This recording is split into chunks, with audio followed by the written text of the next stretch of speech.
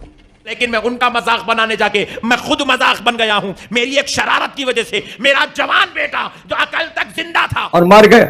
اب میت بن کر لیٹا ہوا ہے، پلٹا غوث پاک کے قدموں میں جا کے گر گیا۔